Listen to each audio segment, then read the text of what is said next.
Hey, baby, come here. Fine. Good girl. Sit. Good job. Hello, this is Fable, and welcome to Young Dog Fitness Foundations. We are going to be focusing today on, as you may expect, some foundations for fitness and sports that are aimed at a younger dog. Do want to go over a few important pieces of information. First, we're going to go over the treat toss, the lure hand, and then just a quick memo about pace. So first, we are going to work on the reward-specific marker. Get it and eat. This is very useful in fitness because it can help get your dog to orient to you without you physically manipulating them as you're working through various exercises. So for a dog that has never done this before, you're going to want to have a treat in your hand that they are aware is there. They're going to see it, and you're going to toss it. And they're going to go eat it. And then when they come back, they're going to get a reward for coming back. And then we're going to repeat the same thing. Get it. Eat. Get it. Eat. I'm going to back up a little bit so you can see where the treats are landing. Get it. And her body movement. Eat. Get it. Eat. Good girl. Good job. Climb. Good. Sit. Good girl. Good. So when we're talking about the reward-specific markers, get it and eat. Get it is a treat toss that's also a reward. So if you think of a marker word, yes, the words get it is also a marker word, but instead of yes, and here are treats to your face, as you've probably learned in an obedience class, for example, get it means your reward is going to be tossed across the room. Okay? The eat is a reward-specific marker for the dog turning to look at you. So the act of the dog eating the treat that you've thrown, get it, and then turning back to orient to you, earns them the second reward. So we are rewarding the act of the dog turning back and coming towards me. And the nice thing about this specific reward-specific marker is, get it, eat. It is really giving us lovely control over our dog's movement because in order to get the reward, they have to come back to us.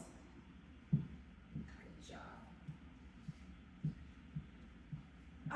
Another thing that we're going to be using in today's fitness video is lure hand. So I want to show you a little bit about what the mechanics of that look like. So here's my hand. Here are several pieces of chicken. There are a couple ways to do this. One, you can, no ma'am. One, you can cover with your thumb, or you can also close your fist. You naughty girl. This way. When we are using the lure hands, we are going to be able to reward by moving our thumb in order to release pieces of chicken as the dog is doing the correct behavior. This is going to be important so that we can shape the dog's behavior into the ideal performance of whatever fitness activity we're asking them to do. Another important piece of canine fitness and training in general is slow is fast. Good trainers are working on the very small pieces, breaking down behaviors and working on little pieces, adding them up to something big that you'll see later. But for now, we want to reward small incremental successes that we can build on. So if you've ever been to an introductory agility class, then you may have been scolded for arriving early, seeing that the equipment was out, and just letting your dog hop on. The reason someone may have scolded you for that is because we really want to control the dog's interaction, even with equipment, so that we can control their emotional reaction to that equipment and control their level of success. In doing so, we're able to really build our relationship with our dog, as well as their relationship with equipment, fitness, obedience, etc. So without further ado, we're going to get started with some very basic items, one of which my darling Fable here is already offering for me because she's pretty sure this is going to get her a reward. But we're going to reset, get it with a cookie toss. And then as she comes back, I have one piece of treat in my hand and I'm luring her into a sit. If your dog does not have a verbal command for a sit, get it. This is one way to do it. You'll notice my treat hand is going where her face naturally arrives and then lifting slightly up and back. Once we have a sit, now we can work on a stand. A stand, we're going to use a lure and just pull slightly forward. You'll notice how that naturally lured her into a standing position without me having to manipulate her physically whatsoever. Independence in fitness is ideal. It builds a lot of confidence for a dog to be able to have these successes themselves without us manipulating or forcing them into them in any way. Oh, goodness, we knew that was coming, didn't we? Now that we have our sit and our stand, we're going to work on our down. And she already knows this, as your dog may, but if they don't already know it, you can start in a standing position with a treat in your hand. I'm going to move kind of forward and under and lay my treat and hand on the ground, and then I release it to them when they hit the ground. Good job, kiddo. Now that we have each of those pieces, we're going to work on our bow. It helps to have the sit, stand, and down previously practiced before you work on your bow, because otherwise a lot of dogs are going to start offering those other behaviors because they're not going to understand what you're asking for here. To teach this behavior, I'm going to use that lure hand. She knows this behavior, so she's kind of wanting to offer it and jump right into it. And I'm only releasing the treat when she has arrived into the behavior or the position. So you'll notice the get it, eat is really working in my advantage here. Get it? Because I can reset her off this way and then reward her coming back and then move into the exercise. So physical pressure just very slightly backwards towards her and down simultaneously. Let's see that again. Get it?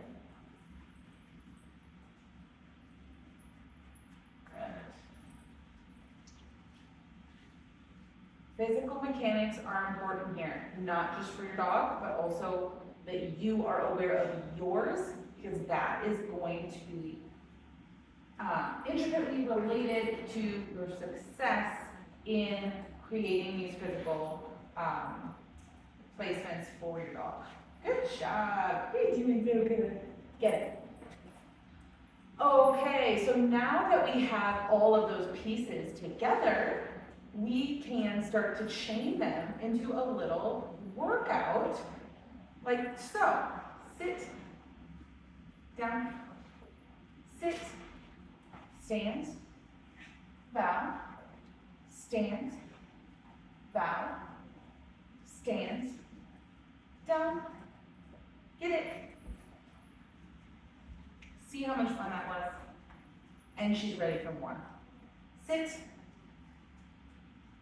stand, down, stand, down, stand, bow, stand, bow, sit, get it.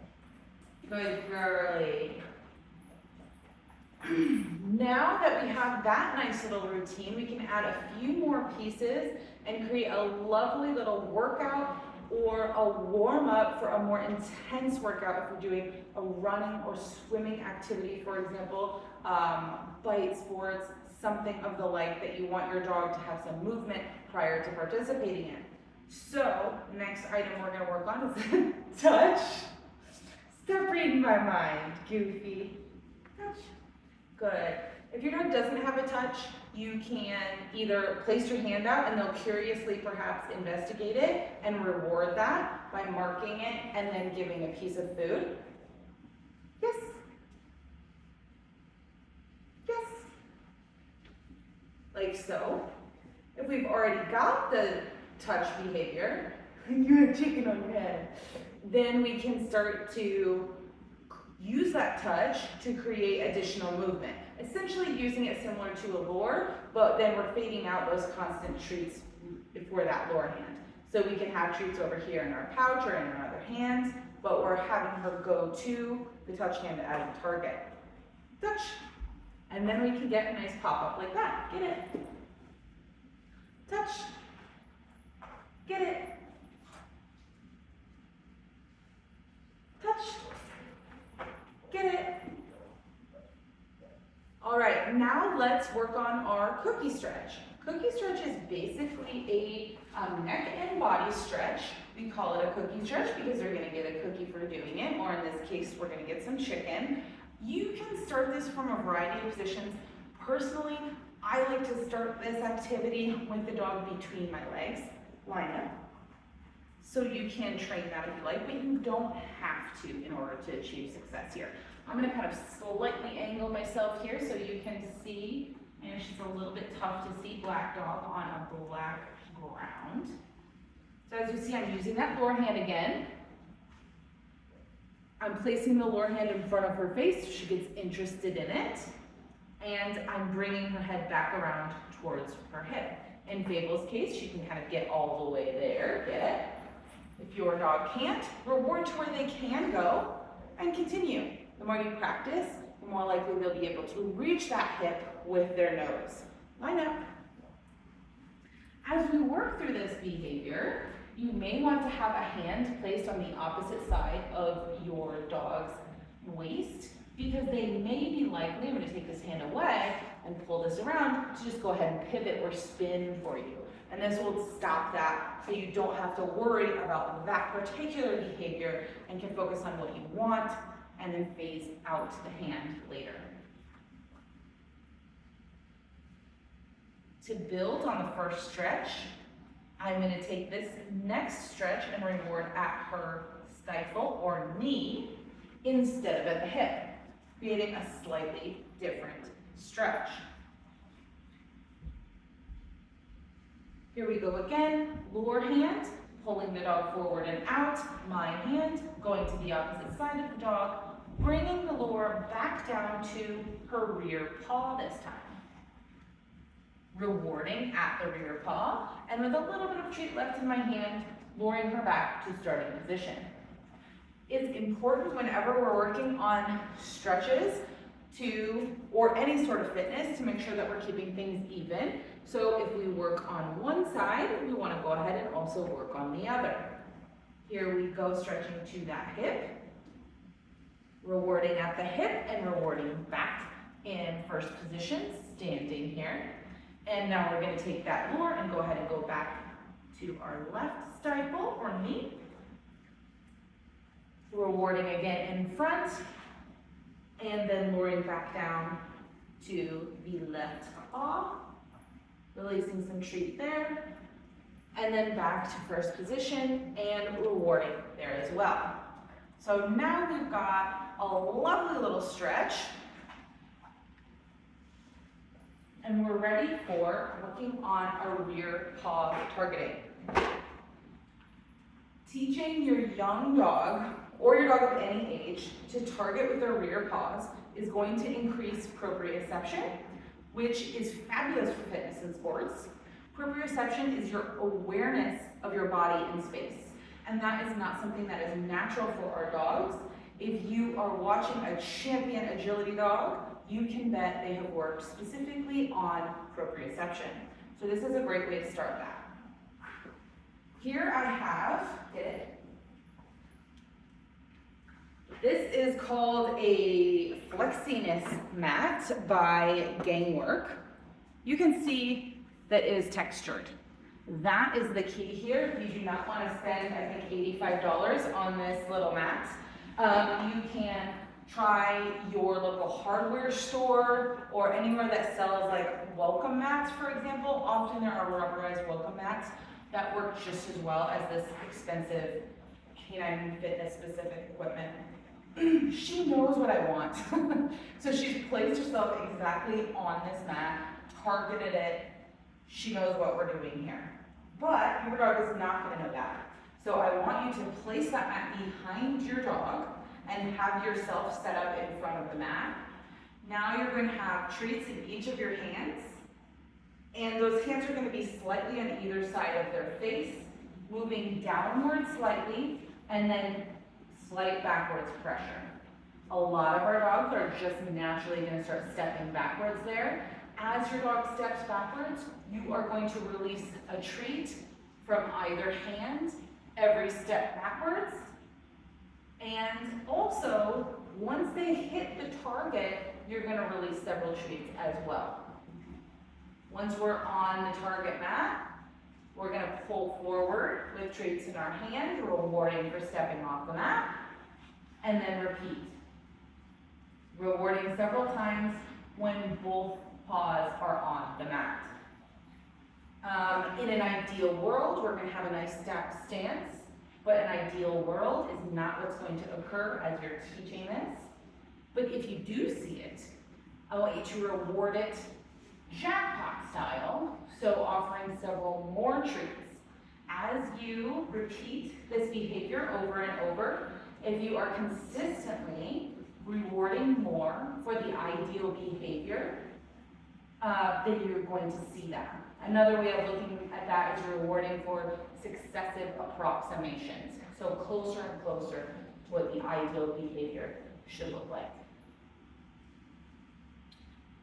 Yes, good job. Good job. Using the marker word yes when the dog lands in the particular place that you are hoping for is also a really great way to help offer clarity for your dog. So if you're asking them for something specific and they perform that specific thing, saying yes, and always rewarding when you say that word, but saying that word and rewarding for it is going to help teach your dog that they're doing the correct thing. So the word YES becomes to the dog, you're doing the correct thing, and you're going to get a reward. It is important to always reward when using that marker word. If you have questions, please email me or text me. There is so much more that we can do to build on what we have done today. So it's time to get started. Have fun.